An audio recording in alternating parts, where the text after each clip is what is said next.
নমস্কার বন্ধুদের, কেডি রকমারিতে সব বন্ধুদের স্বাগত। আজ আমি বানাবো একটা চাইনিজ রেসিপি। আমি আজকে বানাচ্ছি এগ চাউমিন। তো সেটা একদমই দোকানের মতো হবে। আপনারা দেখতে থাকুন কিভাবে বানিয়েছি, আর খুবই অল্প উপকরণ দিয়েই বাড়িতেই বানানো কিভাবে একদম দোকানের মতন স্বাদ হয় সেটাই দেখিয়েছি। তো দেখতে থাকুন, আর ভালো লাগলে একটা লাইক আর কমেন্ট করে জানিয়ে অবশ্যই যে কেমন হয়েছে। তো আমি চাউমিনটা বানানোর জন্য প্রথমেই একটা গ্যাসে কড়াই বসিয়ে নিয়েছি, আর সেখানে জল পরিমাণ মতো চাউমিনটা সেদ্ধ করার জন্য জল দিয়ে দিচ্ছি। আর দিয়ে দিলাম এখানে লবণ, দিয়ে একটু নেড়ে চেড়ে দেবো। এবার জলটা যখন ফুটে যাবে এর মধ্যে আমি চাউমিনটা দিয়ে দেব। তো আমি এখানে 200 গ্রাম চাউমিন নিয়েছি। এটাকে জলের মধ্যে দেওয়ার পরে যখন একটু পরে জলটার মধ্যে থাকলে নিজের থেকেই ছেড়ে যাবে।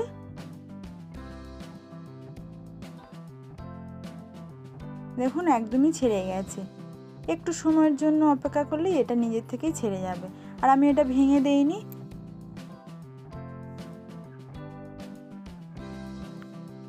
তো এইভাবে নেড়ে ছেড়ে চাউমিনটাকে সেদ্ধ করে নিতে লাগবে। আর একদমই গোটা গোটা আছে, এটা ভাঙবেও না বা আঠার মতো লেগেও যাবে না।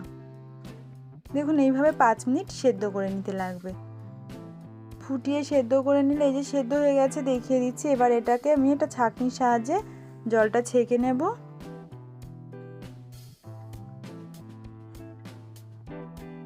তো এই ছাঁকনিটার সাহায্যে আমি জলটা ছেঁকে নিচ্ছি।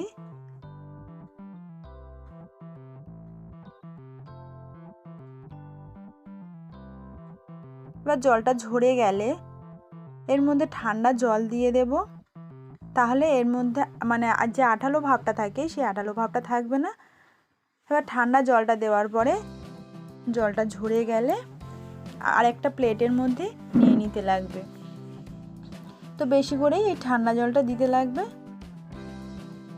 দেওয়া হয়ে গেলে জলটা ঝরে গেলে তুলে নেব।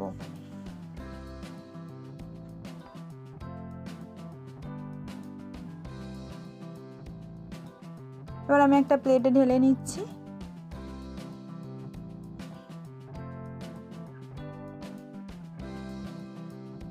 এবার হাত দিয়ে আলতোভাবে এটাকে ছাড়িয়ে দিতে লাগবে। এবার এর মধ্যে আমি অল্প একটু সাদা তেল দিয়ে ভালো করে আলতো হাতে মেখে নিয়ে রেখে দেবো ঠান্ডা হতে। তাহলে এই চাউমিনটা আর লাগবে না। আর দেখুন একদম গোটা গোটা হয়েছে আর একদম ঝরঝরা হয়েছে। তো এই পদ্ধতিতে বানালে চাউমিনটাকে যদি সেদ্ধ করেন তাহলে একদম চাউমিনটা গোটা গোটা থাকবে আর ঝরঝরা থাকবে, লাগবে না একটার সাথে আর একটা লেগে যাবে না। এবার চাউমিনটা তৈরি করার জন্য আমি এখানে একটা প্যান বসিয়ে নিয়েছি, আপনারা কড়াইতেও করতে পারেন। এবার তার মধ্যে অল্প করে তেল দিয়ে তেলটা গরম করে নিয়েছি। এবার এখানে আমি 2টো ডিম অল্প একটু নুন দিয়ে ফেটিয়ে নিয়ে আমি এই কড়াইতে দিয়ে দিয়েছি। দেওয়ার পরে একদম পুরোপুরি হবে না সেই অবস্থায় অল্প যখন বাকি থাকবে ডিম অমলেটটা হতে তখন খুন্তির সাহায্যে এটাকে ভেঙে নিতে হবে। একদম হয়ে গেলে তাহলে এই ডিমটা শক্ত হয়ে যাবে, শক্ত শক্ত লাগবে। কিন্তু এরকমই যখন অর্ধেকটা হবে তখনই যদি এরকমই ছোট ছোট করে টুকরো করে নেওয়া যায় আর গ্যাসের ফ্লেমটাকে একদম লো করে নিয়ে তৈরি করা যায় তাহলে এটা একদম নরম থাকবে, ডিমটা ভালো হবে। তো নেড়ে ছেড়ে আমি ছোট ছোট টুকরো করে ভেজে নিয়ে একটা বাটির মধ্যে নামিয়ে নিয়েছি। এবার চাউমিনটা তৈরি করার জন্য পরিমাণ মতো তেল দিয়ে দিলাম।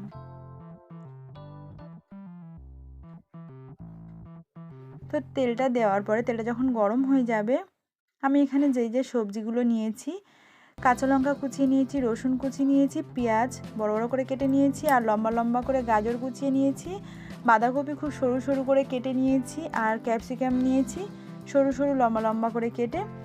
তো এই কটাই আমি সবজি নিয়েছি। আর এখানে যে রসুনটা আমি কুচি কুচি করে কেটে নিয়েছি একদম কুচি কুচি করে কেটে নিতে লাগবে। সেটাকে আমি প্যানের মধ্যে দিয়ে দিচ্ছি, দিয়ে একটু হালকা ভেজে নেব। একদমই হালকা ভেজে নিচ্ছি যাতে ওর কাঁচা গন্ধটা মানে রসুনের একটা গন্ধ থাকে সেটা চলে যায়। একটু নেড়ে ছেড়ে আমি পেঁয়াজটা এখানে দিয়ে দেব। তো পেঁয়াজটা দিয়ে আবার একটু হালকা নেড়ে ছেড়ে ভালো করে একটু নেড়ে করে নেব, ছাড়িয়ে নেব পেঁয়াজগুলো। নাড়তে চাড়তে ওটাকে একদমই খুলে যাবে। এবার এইভাবে নেড়ে ছেড়ে আর সব সবজিগুলো দিয়ে দেব। একে একে আমি দিয়ে দিচ্ছি এখানে গাজরটাকে আমি লম্বা লম্বা করে কেটে নিয়েছি আর সরু সরু করেই কেটেছি। আর দিয়ে দেব বাঁধাকপিটা, খুবই সরু সরু করে কাটা। আপনারা চাইলে আরও সবজি অ্যাড করতে পারেন। আর দিয়ে নিলাম কাঁচা লঙ্কাটা। এবার দিয়ে দিচ্ছি ক্যাপসিকামটা, কেটে রাখা যে ক্যাপসিকামটা সেটা দিয়ে দিচ্ছি। দেওয়া হয়ে গেলে সব কিছু সবজি একটু হালকাভাবে নেড়ে চেড়ে এগুলোকে ভেজে নিতে লাগবে, খুবই হালকাভাবে ভাজতে হবে। এরকমই নেড়ে ছেড়ে 3-4 মিনিট আমি নেড়ে ছেড়ে একটু ভেজে নেব। তো একটু লবণ দিয়ে দিচ্ছি, স্বাদ অনুযায়ী লবণটা দিয়ে নিলাম, নিয়ে আবারও একটু ভেজে নেব। মোট 3-4 মিনিট এই সবজিটাকে একটু ভেজে নিতে হবে, নরম করে নিতে লাগবে। এরপর এখানে চাউমিনটা দিয়ে নেব। দেখুন আমার চাউমিনটা একদম ঝরঝরে আছে আর একদম গোটা গোটা চাউমিনটা।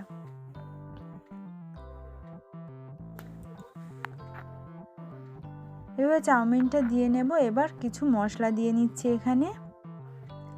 দেখুন আমি এখানে সয়া সসটা দিয়ে নিলাম 2 টেবিল চামচ। সয়া সসটা একটু বেশি দিলে এর টেস্টটা খুবই ভালো আসে। আর দিয়ে দিচ্ছি টমেটো সস, সেখানেও আমি 2 টেবিল চামচ দিয়েছি। আর এটা আমি বাড়িতে একটা চিলি সস তৈরি করেছি, সেটা দিয়ে নিলাম। এর মধ্যে যদি আমি কাশ্মীরি লঙ্কা দিতাম তাহলে এর কালারটা লাল হতো, আমি সেটা দেইনি।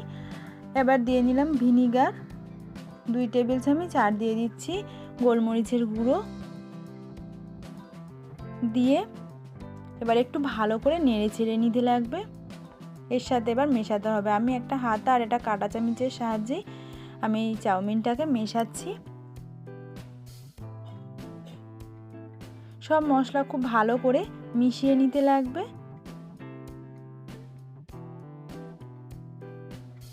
এবার এর মধ্যে আমি অল্প করে চিনি অ্যাড করছি, স্বাদটা আনার জন্য। খুব সুন্দর একটা স্বাদ আসবে চিনিটা দিলে। আর ডিমটা দিয়ে দেব, যে কুচো কুচো করে ডিমটা ভেজে রেখেছিলাম সেই ডিমটা দিয়ে দিচ্ছি এখানে। এবার দেওয়া হয়ে গেলে এটাকে খুব ভালো করে মিশিয়ে নেড়ে চেড়ে ভেজে নিতে লাগবে।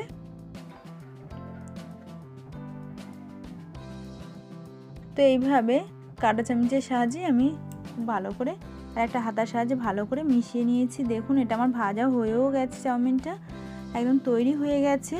এবার একটা প্লেটে সার্ভ করে নিচ্ছি। দেখুন বন্ধুরা কত সুন্দর হয়েছে আর একদম গোটা গোটা হয়েছে। এইভাবে আপনারা অবশ্যই বাড়িতে তৈরি করে দেখবেন, দোকানের মতন টেস্ট পাবে আর খুবই টেস্টি হয়।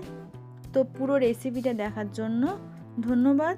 আর ভালো লাগলে একটা লাইক বেশি বেশি করে শেয়ার করবেন।